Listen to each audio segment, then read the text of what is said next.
В рамках фестиваля Айронбагана прошел круглый стол, организованный компанией «Балтика». Мероприятие стало площадкой для обмена опытом между представителями пивоваренных организаций Южной Осетии и России. Нам бы хотелось, чтобы вы все-таки продолжили к нам приезжать в таком режиме, то есть именно как обучающие.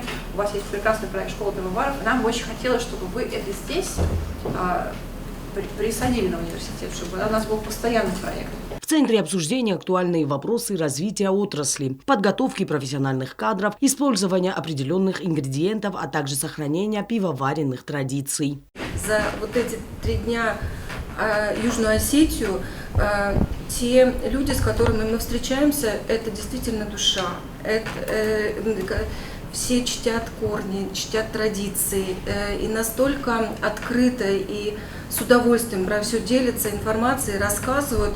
Мы на самом деле очень полюбили и очень хочется вернуться сюда еще. Участники акцентировали внимание на технологии приготовления определенным нюансам. Пивовар-технолог Олег Хаев отметил, абсолютно очевидно и доказано, что рецепт осетинского пива придуман именно нашими предками.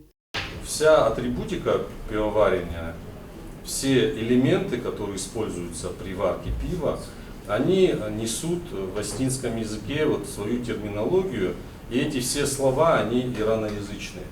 То есть эти слова, они глубоко уходят корнями в иранский мир. Что бы там ни говорили немцы о себе и другие и скандинавы, я считаю, что именно осетины зародили это пивоварение. И то, что сегодня у нас эта практика есть, причем независимо от того, какие у нас бывают праздничные дни или не дай бог, и поминальные дни, у нас пиво бывает всегда на столе.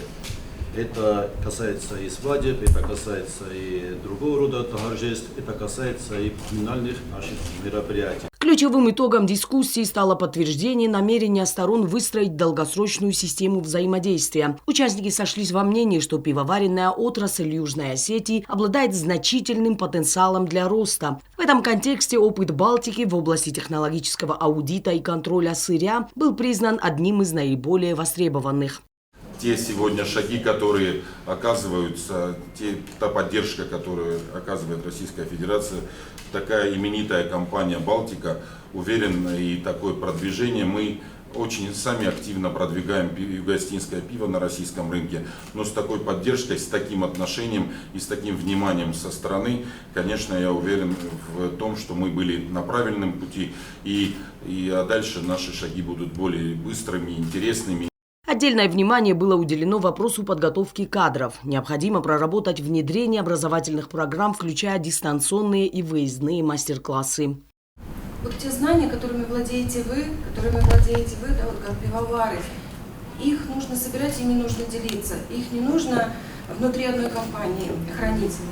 Именно это сказал нам Таймураз Казбекович буквально 3 года назад, собрав нас и сказав: вы настолько уже эксперты, Светлана Николаевна сказала, что она уже начала делать какие-то первые видеоуроки, чтобы обучать внутри компании персонал.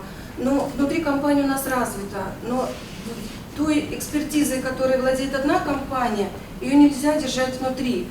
Ее нужно давать другим, чтобы другие тоже могли использовать эти знания и применить их к себе, на свое производство.